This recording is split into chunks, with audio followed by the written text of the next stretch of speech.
Algumas pequenas alterações em nosso dia a dia são capazes de gerar um efeito cascata que alteram nossa vida inteira. Honestamente, eu não sabia que isso seria possível porque eu vivia numa rotina até pouco tempo atrás, onde praticamente eu só consumia álcool todo final de semana até ficar extremamente bêbado, onde eu fumava uma carteira de cigarro por dia e não comia nada de saudável, vivia basicamente de ultraprocessados e comidas enlatadas, o que provavelmente favorecia com que o meu cérebro não funcionasse direito e, consequentemente, eu não tivesse sequer o substrato necessário para ter uma boa funcionalidade cerebral. E, obviamente, isso culmina na disfunção de uma série de áreas. Afinal de contas, se você não tem o seu cérebro funcionando de uma maneira adequada, por conta de um excesso de sedentarismo, de uma nutrição extremamente ruim e, consequentemente, gera uma desmotivação absurda, você acaba criando um ciclo de feedback positivo, onde você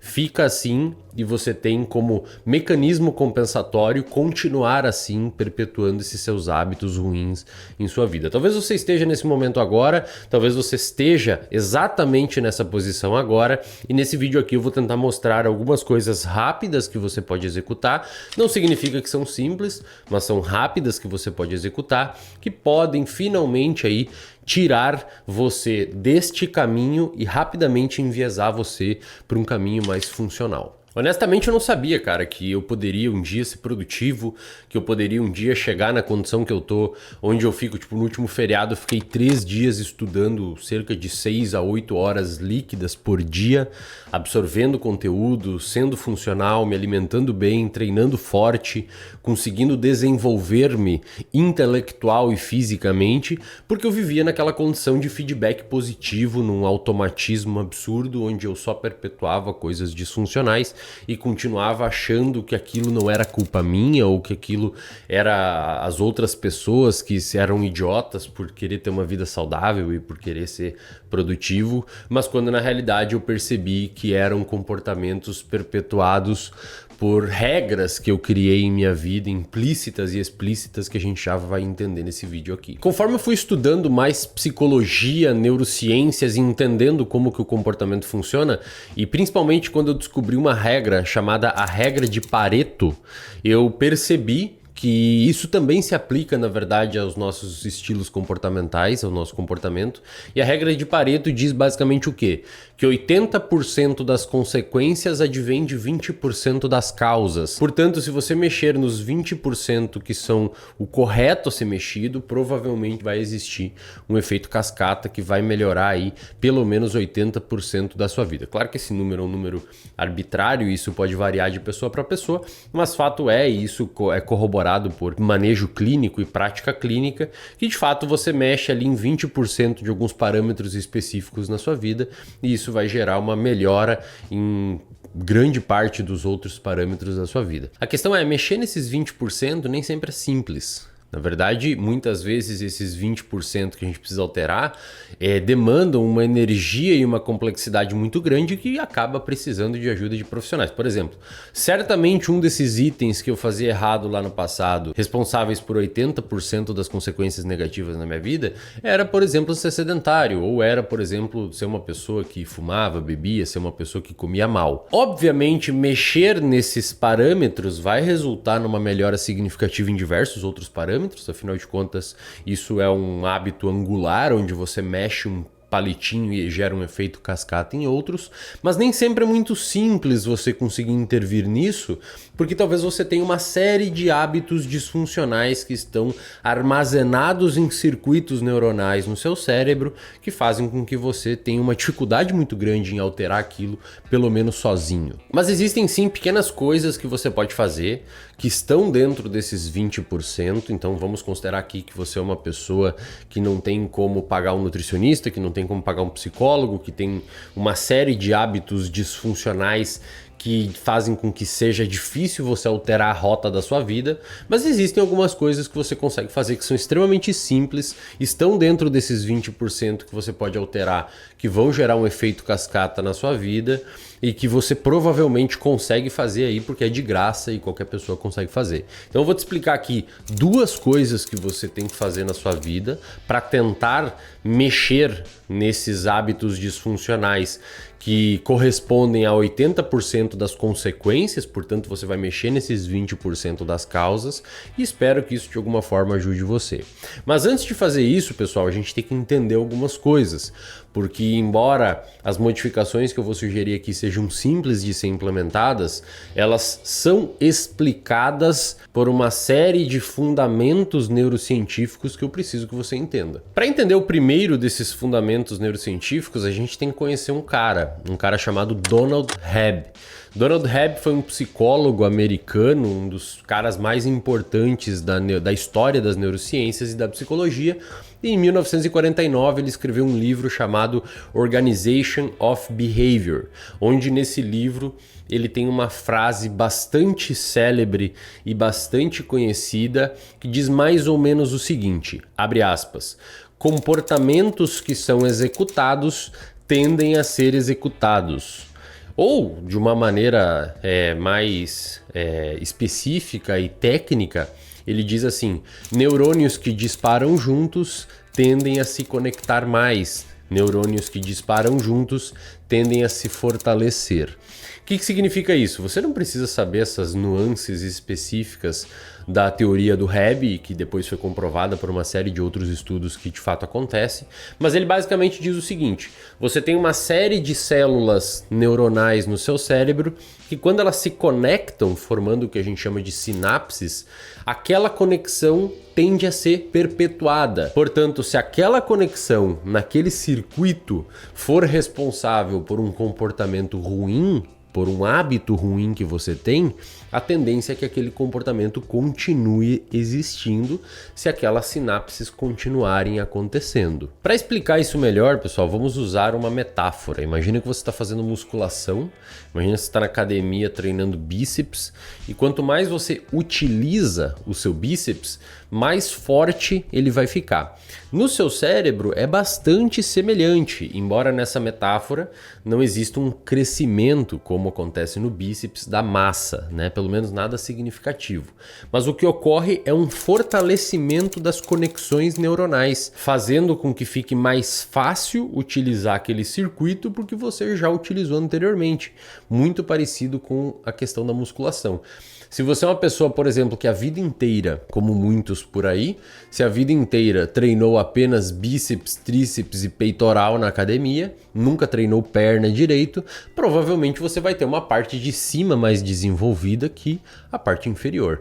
No seu cérebro é muito parecido. Se você é uma pessoa que sempre teve hábitos ruins, como eu tinha, por exemplo, cigarros, álcool, festas, bebida, sedentarismo, hábitos alimentares péssimos, dificuldade em imprimir esforço em alguma tarefa, consequentemente o meu cérebro vai ficando melhor em fazer aquilo e melhor em fazer aquilo e tudo o resto fica disfuncional. Então você deve pensar assim, pô, Wesley, mas então eu já tenho uma série de músculos, entre aspas, no meu cérebro, ou seja, uma série de hábitos pré-formados, porque até eu chegar nesse vídeo aqui eu já formulei uma série de sinapses e uma série de circuitos.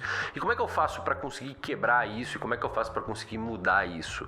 Pois é isso que a gente vai tentar entender agora, de uma forma rápida, simples, não necessariamente fácil, tá? Mas que você consegue tentar implementar na sua vida aí se você tiver o mínimo interesse. Mas antes de falar isso, pessoal, esse montante de informação sobre sinapses, circuitos, que a gente chama de engramas, Donald Hebb, tem outros nomes que quem quiser se aprofundar sobre formação e a neurobiologia de uma memória, você pode encontrar lá no reservatório de dopamina, tá? Tem uma aula lá no reservatório de dopamina que eu fiz, que chama O que são e onde ficam as memórias.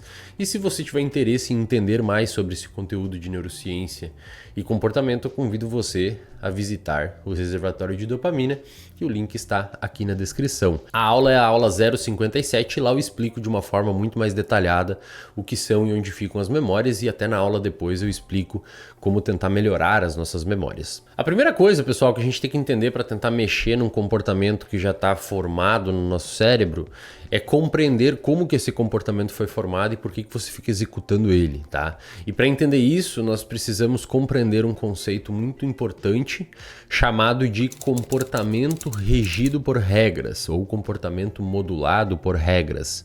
E se você parar para pensar, esse é um nome muito bom porque vários dos nossos comportamentos, inclusive os seus comportamentos funcionais ou disfuncionais, os comportamentos ruins que você tem, podem ser sustentados, ou seja, eles existem porque você criou regras na sua cabeça.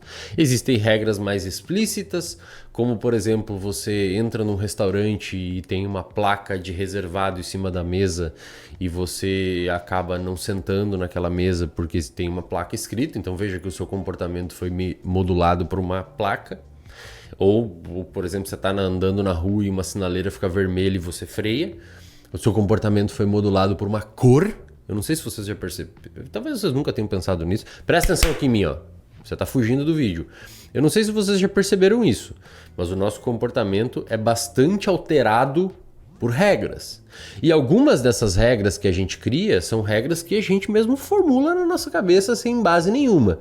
Tem algumas que eu gosto bastante. Por exemplo, a pessoa começa a fazer dieta e no meio da terça-feira ela come um pedacinho de chocolate. E aí ela cria uma regra na cabeça dela de já que eu comi esse chocolate, eu não vou mais fazer dieta hoje, porque eu estraguei a minha dieta. Não tem sentido nenhum você parar de fazer as outras refeições dentro da dieta porque você comeu um chocolate. Ou na quarta-feira você fura a dieta e fala que vai voltar segunda. Entende? São regras, cara. Segunda-feira é um dia como quarta-feira. Tem 24 horas, as pessoas fazem coisas, mas você formulou na sua cabeça uma lógica dentro de um conceito de regra e você deixa aquilo regular a sua vida. Um outro exemplo simples de regra, que eu inclusive seguia lá no passado, que eu mesmo criei na minha cabeça, era de que eu não podia, por exemplo, deixar de sair final de semana senão eu estava perdendo algo. Eu não podia deixar de ver rede social senão eu estava perdendo algo. Cara, honestamente, a gente não tá perdendo porcaria nenhuma, entendeu? Você perdeu quem saiu do BBB, você perdeu o famoso que engravidou de quem, mas efetivamente isso não vai mudar nada na sua vida. Só que a gente fica criando e sendo alimentados pelo contexto que a gente vive, e essas regras, essas mini regras vão sendo formuladas na nossa cabeça, fazendo com que a gente tenha uma série de hábitos extremamente maléficos. Então o primeiro conceito é que a gente precisa entender que essas regras existem. Talvez a partir de agora você focar um pouco mais em entender essas regras para que você compreenda o que está acontecendo e possa ter a mínima possibilidade de mudar.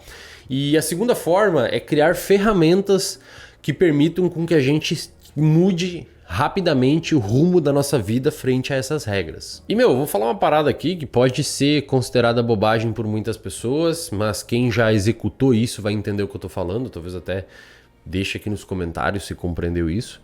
Mas uma das paradas que mais funciona para você alterar o seu comportamento rapidamente, lembra? A gente tem que mexer naqueles 20% para alterar 80%. E nesses 20% tem coisa que simplesmente a gente não consegue mudar. Tem coisa que simplesmente a gente não consegue mexer porque precisa de uma série de profissionais nos ajudando devido à complexidade e à dificuldade daquilo. Mas tem uma coisa que pode ser muito eficaz e é simples de implementar desde que você leve a sério e que as pessoas negligenciam demais. E essa coisa se chama agenda.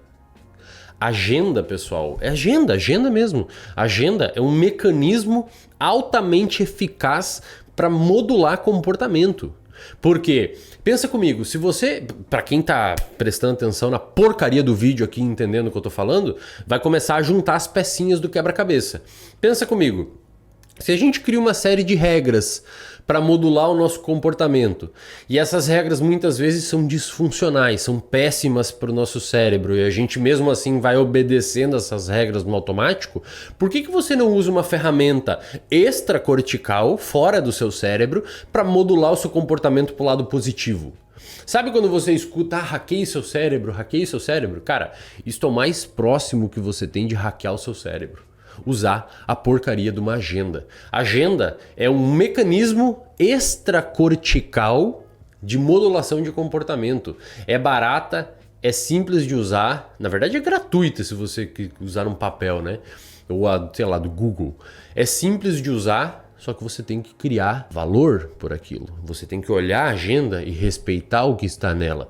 Porque você pode estar pensando agora, mas Wesley, eu já tentei usar a agenda e não consigo, cara, porque eu coloco as atividades ali, não consigo cumprir e me sinto frustrado. Bom, aí você pode usar uma estratégia que eu tenho, que é colocar os itens na sua agenda e colocar um piso que você precisa cumprir para ser considerado um dia de sucesso. Por exemplo, no meu caso é 70%. Então eu coloco 10 itens na agenda, se eu cumpro 7, para mim aquilo ali já está concluído com sucesso. E claro que eu tento dar ênfase para os itens mais importantes, que eu coloco com umas cores específicas. Eu tenho uma aula lá na RD também, explicando na prática como eu monto minha agenda. Nessa aula eu até explico hierarquia de cores e como eu faço um overview da semana e manejo o meu tempo, então se você tiver interesse o link está aqui na descrição. Eu não sei se você compreendeu, mas a ideia central é você criar uma regra que está embutida e categorizada numa agenda e a partir daquilo o seu comportamento tem que respeitar o que está ali. E cara, é importante que para você seja mais desconfortável não cumprir o evento que você... Presta atenção em mim aqui. Presta atenção em mim aqui. É importante que para você seja mais desconfortável não fazer o evento que fazer. Vou dar um exemplo aqui. Se você precisa treinar, tá lá o evento na agenda, no final do dia precisa ir à academia. Ou você precisa terminar de escrever o relatório, ou precisa ler 10 páginas de um livro. Cara, você tem que se sentir mais mal em não fazer do que fazer. Entende? Não fazer tem que ser mais custoso psicologicamente para você do que ir lá e conseguir concluir a tarefa. Porque dessa forma você cria um mecanismo punitivo, tá? E a punição modula muito o nosso comportamento. Por quê?